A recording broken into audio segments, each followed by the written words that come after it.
Hi everyone, good morning. It's Margaret Manning here. Welcome to Mornings with 60 and Me. Today is Thursday, it's November the 10th. So I'm having a cup of tea this morning. I got a new box of tea yesterday. It's a Puka brand and it's called Love, which I thought was very appropriate for this week. And it's made out of lavender, rose, and chamomile. It's a really lovely tea. So I've got my cup of warm tea, cold wintry morning, but it's perfect. And I start to another beautiful day. So I want to welcome you all here. Thank you so much for all your comments yesterday. I know it was a tough day, and most of the comments were really positive and constructive and filled with hope. And that's what I'm really happy to see every single day. So thank you for being here. Thanks to the people who are joining us for the first time. And you're very welcome here. Leave comments as we go. Share your thoughts and feedback. Be kind to each other, and just show support and respect. And that's what I love about this community. So thanks to everybody. Now I'm going to give you a few updates on the news of the world, and I've got a couple of stories. One in particular I think will really touch your heart.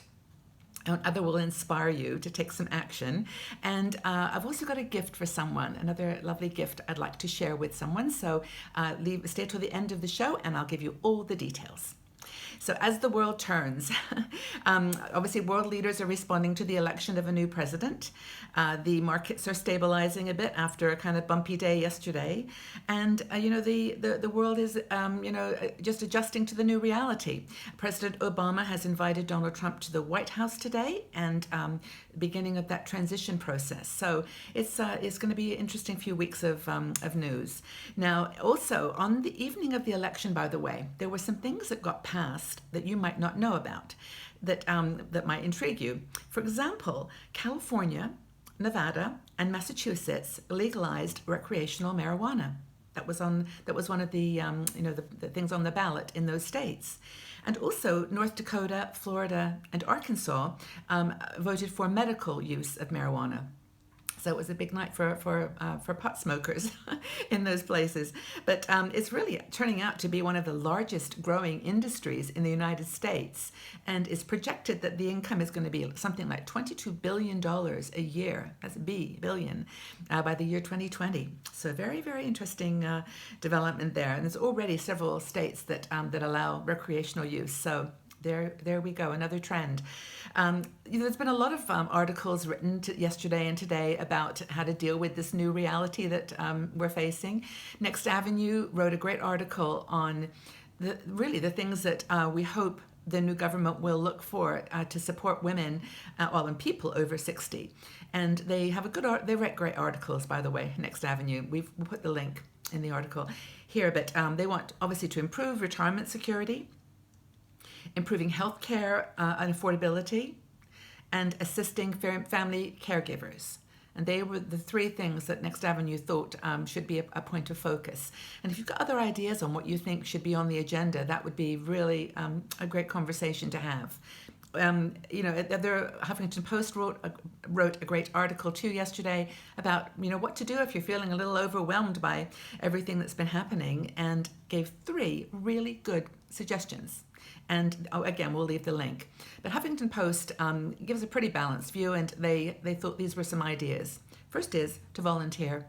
Just get out there, do something, be constructive. If you've got something that you love to do, a group that needs help, go and volunteer. It just turns that lens on the contribution and makes you feel like you're active and you're doing something. Another thing is to donate your time to causes that you believe in. This is a time to look at the organizations that are doing things you support, and to get out there and support them. Speak your mind. Take action. And the third thing is to practice self-care.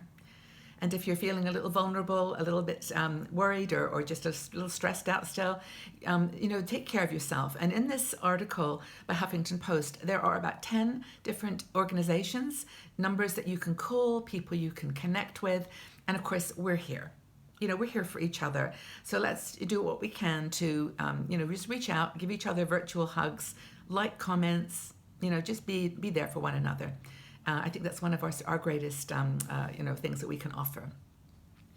Also, Richard Branson, the entrepreneur and Virgin Group leader, CEO, who had a pretty interesting life. He didn't come from money. He worked his way up, the hard way, and has seen a lot in his life. He's in his 60s, and he put it down in a couple of words, and I just want to just share a couple of his thoughts. He said, momentous challenges lie ahead to heal the divide and reinvigorate the belief and faith in our political systems. And it says that there's much to be done to protect democratic processes, to stand up to intolerance and support each other in these challenging times. And he says, after all, it is not up to one man or one woman to shape the world that we live in. We have to do it. It's up to all of us. And I thought that was a really positive, go and do something that you can do to contribute to this world and get activated. And I thought that was a nice reminder. In terms of the rest of the world, of course, Iraq is still struggling with the the Iraqi government forces and coalition are still dealing with the attack on Mosul. They are getting closer. They've taken over a town yesterday, very significant, called Bashika. And this is a town that's right on the border between Turkey and Iraq. And it's really important because it stops the movement of troops in and out and goods and guns. So they've got this town under control now, and this is going to lead them with a fairly open pathway into Mosul, where they are going to encounter a lot of trouble. But anyway, the Peshmerga soldiers have now done their bit. They are now going to let, the Iraqi forces go into Mosul. That was their deal, that Iraq should go in. Now, finally, in the United Kingdom, very, very sad story yesterday. There was a tram accident in Croydon, which is in South London. And I know this area. I've ridden on those trams. I know that area well. But yesterday, there were 7 people killed and over 50 injured in an accident. The driver has been arrested. I think that there are some, it was yesterday, they didn't know why, but today it seems like he may have been going too fast, or he may have actually fallen asleep at the wheel. And this was at 6 o'clock in the morning, so very, very sad. Hearts go out to all those people that were involved. Very, very difficult situation, but 7 people lost their lives. And it's the first accident, by the way, with the tram since 1959. So this does not happen often. This is a very unusual situation. So that's some news from the world, our world that we share. And I've got a couple of stories here. One is so sweet.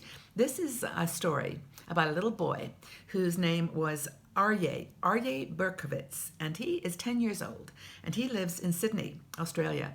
And he had a school project that he wanted to work on, and he partnered up with his teacher, Colin May, and he had such a big heart. He wanted to build a house for homeless people, and he wanted to build a micro house. Now, of course, there's lots of tiny houses and all kinds of things being built, but he wanted something inexpensive, under $200, and he wanted a house. $200 that used recyclable, renewable energy, that was obviously inexpensive, and that just took very little time to complete. Just practical little house.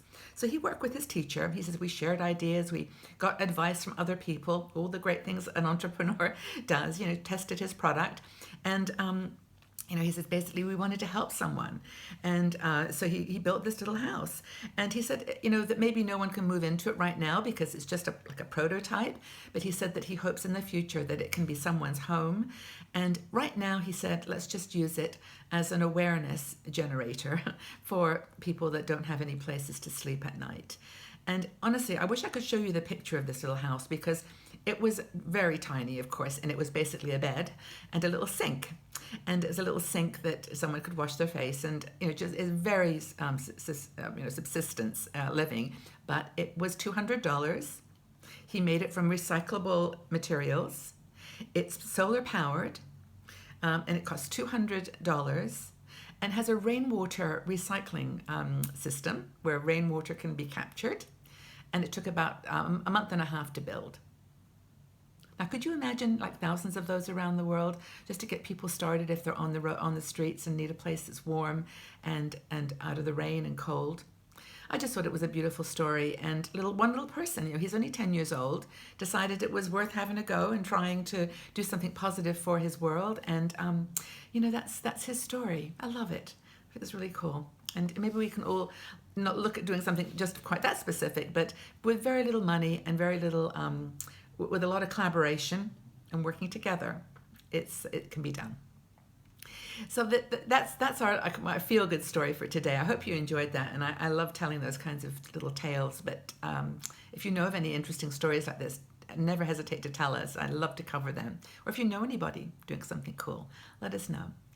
And the last story here I want to share is one that I actually did this yesterday because it reminded me that we can sit and dwell on things, or we can get going and do something positive with life. And I went up to Coursera and signed up for some courses.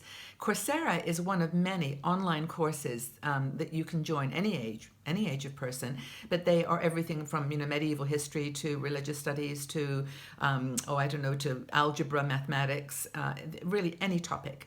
And this article that I picked up was all about sort of getting on with your life and being a lifelong learner. And so Coursera is just one of the options that you've got. And again, I'll leave the link, but several ideas. For example, the universities in many cities now are kind of waking up to the fact that there are a lot of older people who didn't finish degrees or would love to get one. And some cities and states are offering special deals, where you can be like you can just go to the class and not get credit, but you can learn and be a student again. And it turns out that in Ohio, you can actually attend a 4-year university or a 2-year technical college for free. Totally for free if you're over 60. And I don't know if we've got any sisters in Ohio who have tried this or know about this. It was a surprise to me, so hopefully people know about this kind of thing. And many colleges and universities around the world offer free classes or offer a discount. Sometimes there are some conditions, but it's worth checking out the online courses. There's also this whole area of what they call massive open online courses, MOOCs. And these are courses like the Coursera one, for example, where you can go online and you can just register for a class, join sometimes hundreds and thousands of students all around the world, and just be part of the class. It's really fun, and they have discussion groups, and you can pretend that you're in the class. Very, very cool. And Coursera is one that you can start with. The other thing you can do is look for scholarships. And in the article, we mentioned a website, and it's called FastWeb. And that's one where you can go and check out what scholarships might be available in your area. That is a really cool idea. And then find local lectures. Go to museums or to the local community center, or even to the churches, and where they have free lectures, topics that might be of interest, maybe about your town or your area, or maybe about a topic that's a passion for you. But just get yourself engaged, do something that's moving you forward. And then finally, the idea in this article is to volunteer in a local school. You can volunteer as a tutor, as a mentor, or maybe be a guide or take the kids out on their field trips. Lots of opportunity. And honestly, you do just need to ask, because a lot of these are not promoted. You just have to go and find them and just do something for yourself. It's a really cool idea. Has anyone ever done that? It'd be kind of a fun conversation. Anyway, Henry Ford, I think the quote here is, anyone who keeps learning stays young. So I think it's maybe one of our fountain of youth ideas today. I hope that helps you to get some ideas. Now, that's our news for this morning. I hope that you found it useful. I have got a gift for today. It is one of our beautiful butterfly scarves. I just love these scarves. I think they're so pretty, and they're longer than they are wide, so they're kind of you can tie them up, or you can put them around your shoulders like this. They're very, very sweet, and they've got little butterflies everywhere. So I think they're really lovely. And I like the symbol of a butterfly. It's renewal and rebirth and growth and freedom. So if you would love this little butterfly scarf, just go ahead and leave a comment below on anything really, and I'll choose someone randomly and get this in the mail to you. My gift to you today. And so that's our 60 Mornings with 60 and Me today. Thank you so much for being here. Thanks for all your support and for your kindness and just your who you are, your unique, wonderful you. And I got a question for you, which I'd love you to reflect on, and it's about our lifelong learning. And it's a question just really, what do you do to keep learning in your life? What kind of things do you do to keep learning in your life?